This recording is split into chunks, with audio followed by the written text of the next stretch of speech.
한국교회 모든 성도들과 목회자들에게 큰 스승이셨던 한경직 목사님의 일화가 있습니다.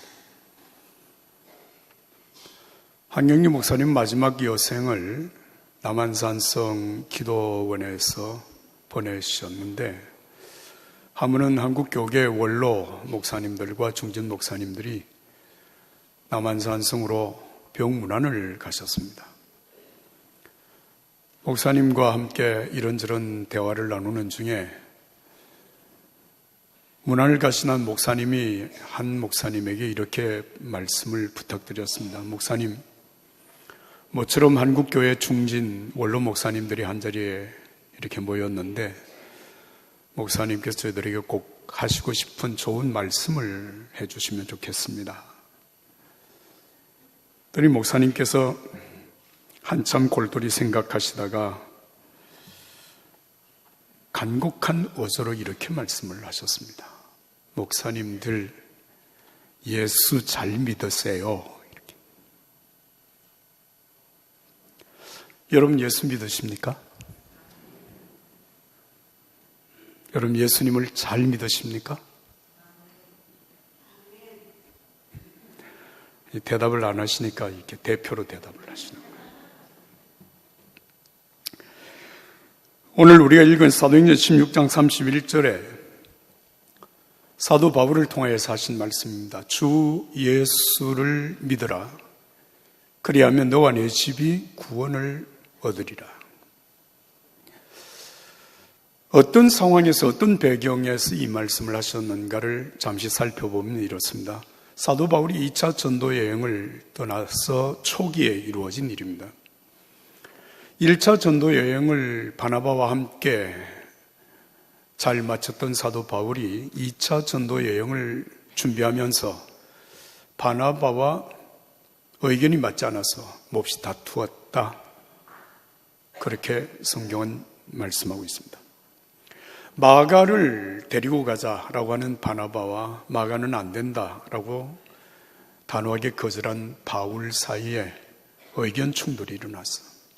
몹시 다투었습니다. 그래서 급기야 두 사람이 서로 전도팀을 따로 꾸렸습니다.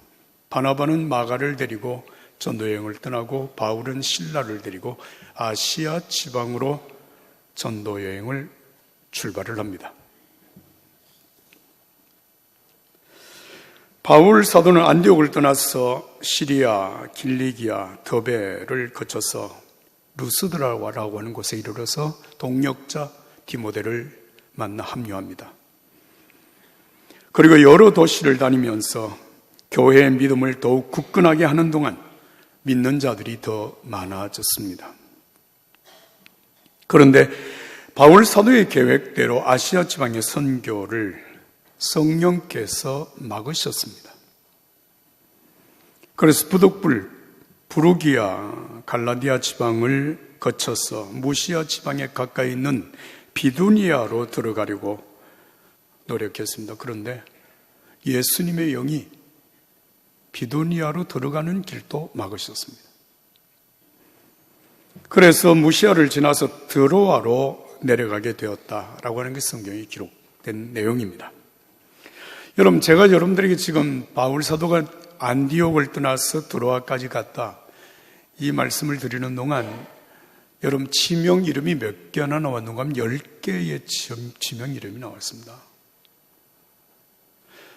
이 지명을 거쳐서 드로아까지 이르는 동안 상당히 먼 거리를 갔었고, 그리고 여러 지역을 다니면서 복음을 전하면서 2차 선교를 어떻게 할 것인가에 대한 가능성을 찾고 있었습니다. 어느 날 밤에 바울 사도의 환상 중에 마게도니아 사람이 나타나서 와서 우리를 도와달라고 하는 간곡한 요청을 받습니다. 이건 환상을 본 것입니다. 그리고 이 환상을 본 사도 바울은 선교 지역이 마게도니아 지역이다, 그렇게 확신을 하고 드로아에서 배를 타고 마게도니아 성으로 들어가게 됩니다. 마게도니아 성의 첫 번째 성이 바로 빌립보 성이었습니다. 거기에서 복음을 전하는 중에 한 여성 사업가였던 누디아라고 하는 사람을 만나게 되었고, 그가 예수님의 말씀을 받아들이고 그리고 온 가족이 함께 세례를 받게 됩니다. 그리고 루디아가 자기 집을 한쪽 내주어서 사도 바울이 그 집을 거점으로 삼아 선교를 활발하게 진행을 하고 있었습니다. 하루는 사도 바울이 기도하는 처소를 향하여 가다가 한 여종을 만났다. 그 여종은 점을 쳐서 수입을 얻고 그 수입을 자기 주인에게 주어서 주인에게 큰 도움을 주는 그런 여종이었습니다. 사도 바울이 여종에게서 점치는 귀신을 쫓아내었습니다. 그 여종은 물론 온전한 사람이 되었는데, 이 여종으로부터 많은 수입을 챙겼던 주인이 사도 바울 일행을 로마 관원들에게 고발을 합니다. 그래서 사도 바울 일행이 체포를 당하고 몹시 매를 맞습니다. 매를 맞고 감옥에 가두면서 간수에게 이 사람 든든히 지키라, 잘 지키라고 하는 명령을 내립니다. 그날 밤, 여러분, 매를 몹시 맞고 지금 깊은 감옥에 갇혀서 두 발에 쇠고랑을 찬 채로 고통을 겪고 있던 바울과 실라가 하나님을 향하여 기도하고 찬송하기 시작합니다. 그들이 기도하고 찬송하는 소리를 함께 그 감방에 갇혀있던 모든 죄수들이 다 들었습니다. 그런데 그 기도가 찬송이 계속되는 동안에 놀라운 일이 벌어졌습니다. 갑자기 지진이 일어났습니다. 옥트가 흔들리고 옥문이 다 열려지고 죄수들이 몸을 묶고 있던 모든 그 사슬들이 다 풀려지게 된 것입니다. 그 순간에 간수가 잠을 자다가 깨어서 보니 옥문이 다 열렸어요. 아이고, 죄수들이 다 탈옥을 했구나 라고 스스로 판단한 이 간수가 칼을 빼서 스스로 자살을 하려고 하는 그런 순간에 사도 바울이 큰 소리로 외칩니다. 몸을 상하게 하지 마시오. 우리가 다 여기 있습니다. 이 간수가 등불을 들고 감방 안에 들어가서 바울 앞에 무릎을 꿇습니다. 그 놀라운 기적의 한 중심에 서 있는 바울 사도 일행을 데리고 나오면서 이렇게 질문을 했습니다. 선생님들, 내가 어떻게 하여야 구원을 받겠습니까? 이 질문에 대하여서 사도 바울의 대답은 주 예수를 믿으라. 그리하면 너와 네 집이 구원을 얻으리라 말씀하신 것입니다. 결과적으로 보면 이 간수가 이 바울 사도 일행을 자기 집에 그 밤에 모시고 가서 상처를 사며주고 씻어주고 그리고 식사를 대접하고 하나님의 말씀을 듣고 그 간수를 비롯해서 온 집안 식구가 다 세례를 받습니다. 그리고 그들이 하나님을 믿었으므로 기쁨이 가득했더라. 할렐루야. 기쁨이 가득했다. 이렇게 성경은 말씀하고 있습니다. 자, 여러분, 이 간수가 지금 어떤 상황에 처해 있습니까? 여러분, 간수가 판단을 할 때 죄수들이 다 도망을 갔다고 그렇게 판단을 한 것이고, 그래서 칼을 빼서 자살을 하려고 했다라고 하는 이 장면은 상당히 심각한 장면입니다. 이 당시에 죄수들을 관리하는 간수가 죄수들이 만약에 탈옥을 하게 되면 그 죄수들이 받아야 될 모든 형량을 혼자서 다 감수를 해야 되는 그런 징벌이 있었습니다. 그러니 죄수들이 다 탈옥을 했다고 스스로 판단을 했던 간수가 자기의 목숨을 끊으려고 했던 것은 어떻게 보면 지극히 당연한 일이었습니다. 그런데 사도 바울을 통해서 우리가 다 아무도 도망가지 않았다고 하는 사실을 확인하고 사도 바울과 그 신라를 데리고 나오면서 질문한 질문, 선생님들, 우리가 어떻게 해야 구원을 받겠습니까? 라고 하는 이 질문입니다. 자, 여러분, 제가 여러분들에게 한번 물어볼까요? 이 사도 바울에게 내가 어떻게 해야 구원을 받겠습니까? 라고 질문한 이 간수의 질문이 어떤 의미를 지니고 있다고 여러분 생각하시나요? 난 정말 죄인입니다. 죄를 많이 지었습니다. 내가 어떻게 해요? 구원받고 내가 죄의 사함을 받고 하나님의 자녀가 되겠습니까? 그런 질문이었겠습니까? 아니면 상당히 심각한 위급한 상황 속에서 내가 어떻게 할지 알지 못하는 상황에서 간수가 내가 어떻게 하면 이 위기를 모면하고 어떻게 하면 살 길이 있겠습니까? 라고 질문한 것일까요? 물론 성경 본문 말씀을 통해서는 우리가 이 간수의 질문이 어떤 것인가를 우리가 정확하게 짐작할 수는 없습니다. 그러나 상황을 봐서 우리가 충분히 알 수 있는 것은 이 간수는 여러분 그전에 복음을 들은 것도 아닙니다. 예수를 믿는다고 하는 것이 무엇인지 전혀 알지 못하는 사람입니다. 다만 지금 사도 바울 일행을 감옥에 가두면서 쇠고랑을 채우고 아예 든든하게 지키는 그 상황에서 갑자기 지진이 일어나고 큰 지금 놀라운 일 속에서 사도 바울이 그 앞에 무릎을 꿇었고 그분 앞에서 지금 질문을 한 것입니다. 내가 어떻게 하면 구원을 받겠습니까? 어떻게 하면 위기를 모면하고 이 위급한 상황 속에서 내가 살아날 수 있는 길이 있을까요? 어떻게 하면 될까요? 라고 질문하는 질문으로 이해하는 것이 옳다고 생각이 됩니다. 자, 여러분, 이런 질문 앞에서 사도 바울이 주 예수를 믿어라. 그리하면 너와 내 집이 구원을 얻으리라고 말씀하신 이 대답, 여러분 적합한 대답이라고 생각하시나요? 동문서답과 같은 대답 아닙니까?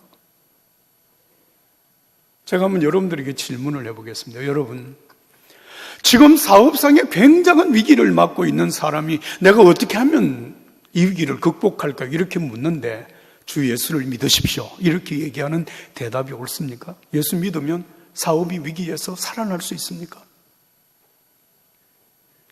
질병으로 말미암아 말할 수 없는 고통을 겪고 치유의 방법이 없다고 절망하고 있는 사람에게 예수 믿으면 여러분 질병에서부터 건강을 금방 얻을 수 있는 것입니까?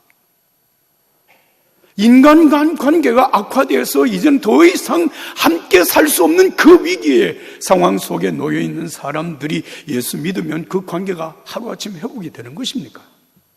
지금 이 상황입니다. 그런데 사도 바울이 하는 대답은 주 예수를 믿으라. 믿으면 너와 내 집이 구원을 얻는다고 하는 말씀입니다. 사랑하는 여러분, 사도 바울이 이 대답은 무엇을 의미하는 것일까요? 내가 어떻게 하면 질병에서 건강을 얻을 수 있습니까? 내가 어떻게 하면 이 어려운 사업에서 내가 다시 회생될 수 있을까요? 내가 어떻게 하면 인간관계가 다시 회복될 수 있을까요? 이렇게 묻는 이 사람, 지금 나는 대단히 위급한 상황 속에 있습니다. 어떻게 하면 살 수 있을까요? 라고 질문하는 이 사람들에게 예수 믿으면 구원 받습니다 라고 대답하는 것이거든요. 사랑하는 여러분, 사도 바울의 마음속에 예수 믿는 믿음의 진리가 무엇이냐라고 하는 것을 여러분 아셔야 됩니다. 여러분, 우리의 삶이라고 하는 것은 경제적인 상황이 좋아진다고 해서 내 육체적인 건강이 회복된다고 해서 인간관계가 회복이 된다고 해서 여러분 인간의 근본적인 문제가 해결되는 것은 아닙니다. 우리는 알고 있지 않습니까? 지금 당장 내가 당면하고 있는 위급한 이 상황의 문제가 예수 믿는 당장 해결이 되지 않을지는 모르지만 예수 믿으면 인간의 근원적인 문제, 죄의 문제가 해결되고 하나님의 자녀로서 회복이 되어지고 하나님의 자녀로 살아가게 되어질 때에 우리의 삶의 모든 얽힌 문제들이 해결될 수 있다고 하는 것이 오늘 이 대답 속에 있는 중요한 의미입니다. 여러분, 예수 믿으시면 구원 받습니다. 예수 믿으면 구원받습니다.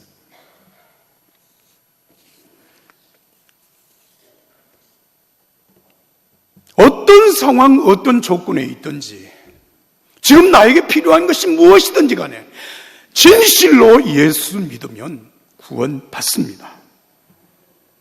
제가 오늘 모두 여러분들에게 질문을 했죠. 여러분 예수 믿으십니까? 예수님을 잘 믿으십니까? 목사님들 예수 잘 믿으세요. 여러분 어떻게 생각하면 그 대답이 참 개면적인 대답이라고 생각을 하지 않습니까? 아니 예수 믿는 거 우리도 잘 믿고 있는데 우리가 믿고 있는데 뭘 또 우리가 목사들인데 한국교회 중진들이 원로인데 이런 생각을 할 수 있지 않겠습니까? 그런데 예수 그리스도를 잘 믿는 믿음만에 해답이 있습니다. 이 사실을 말씀하신 것이거든요. 누가복음 15장을 여러분 읽으시면 세 가지 예수님의 비유를 읽을 수 있습니다. 하나는 잃어버린 한 마리의 양을 찾아오는 목자의 비유 이야기입니다. 두 번째는 드라크마 동전 하나를 잃어버린 여인이 그 하나를 찾아내는 여인의 이야기입니다. 세 번째는 집을 나간 아들이 다시 돌아올 때 그 아들을 아들로 맞아주는 아버지의 이야기입니다. 여러분, 이 세 가지 비유가 어떤 상황에서 여러분 말씀되어졌는가라고 하는 것은 누가복음 15장 1절부터 3절까지 말씀을 보면 알 수 있습니다. 제가 읽습니다. 모든 세리들과 죄인들이 모두 예수의 말씀을 듣기 위해 모여들었습니다. 그러자 바리새파 사람들과 율법학자들이 크게 웅성거리기 시작하였습니다. 이 사람이 죄인들을 맞아들여 그들과 함께 음식을 먹는다? 그러자 예수께서 그들에게 이런 비유를 들려주셨습니다. 여러분, 누가복음 15장에 나타나는 세 부류의 사람들 있습니다. 세리들과 죄인들이 있습니다. 가운데 예수님이 계십니다. 그리고 율법학자들과 바리새파 사람들이 있습니다.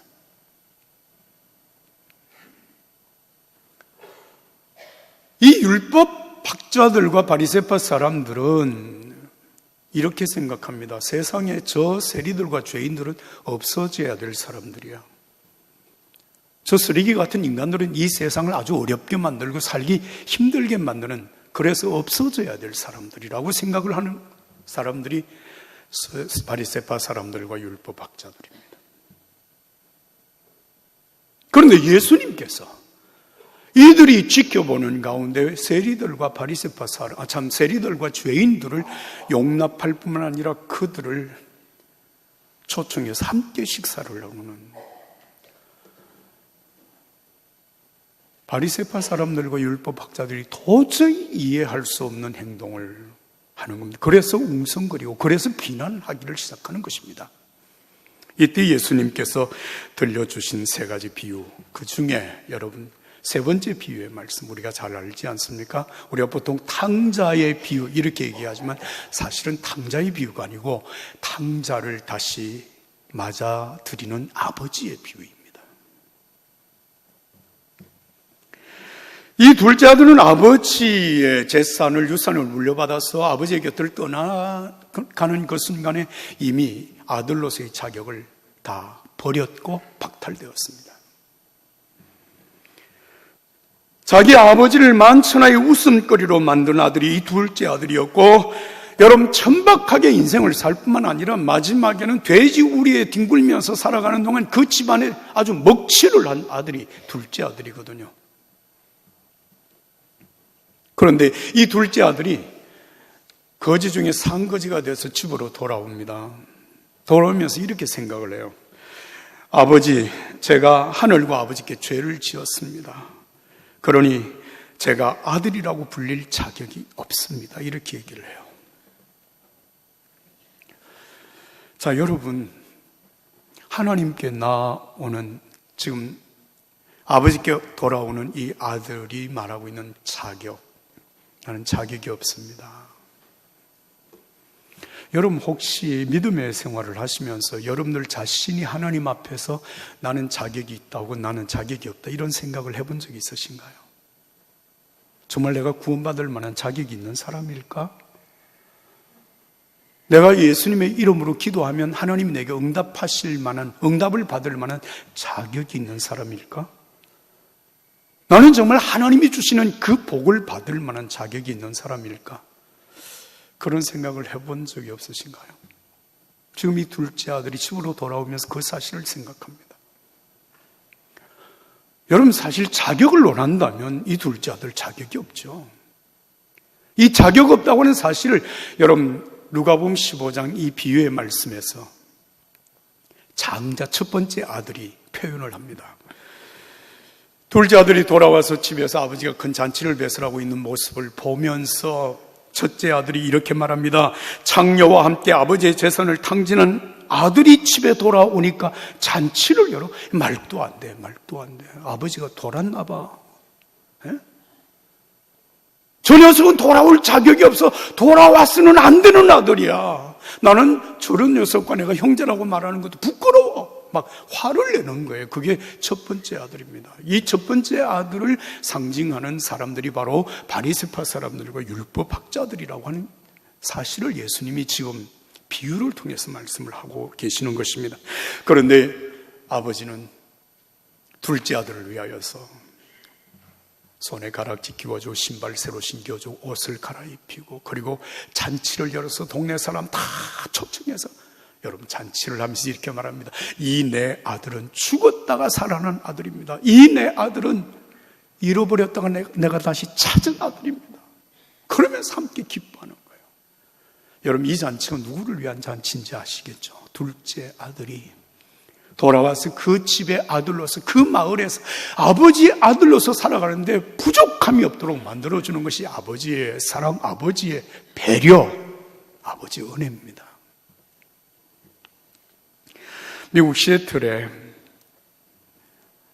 시티 교회를 담임하시는 주다 스미스 목사님이 몇 년 전에 Jesus Is라고 하는 책을 썼습니다. Jesus Is.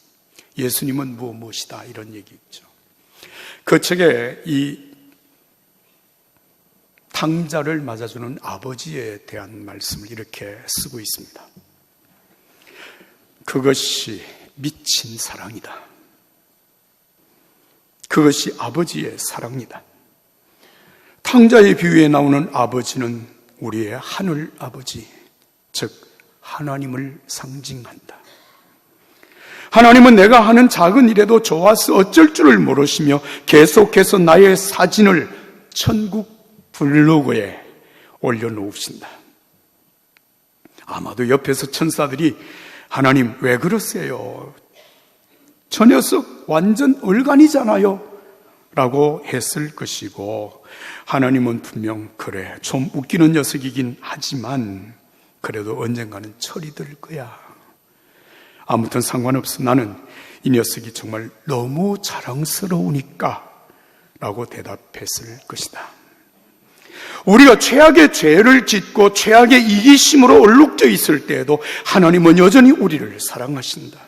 어떠한 경우에도 그것은 변함이 없다. 그러다가 우리가 회개라도 할라 치면 하나님은 곧 채통이고 뭐고 아랑곳 없이 우리를 얼싸 안아 주신다.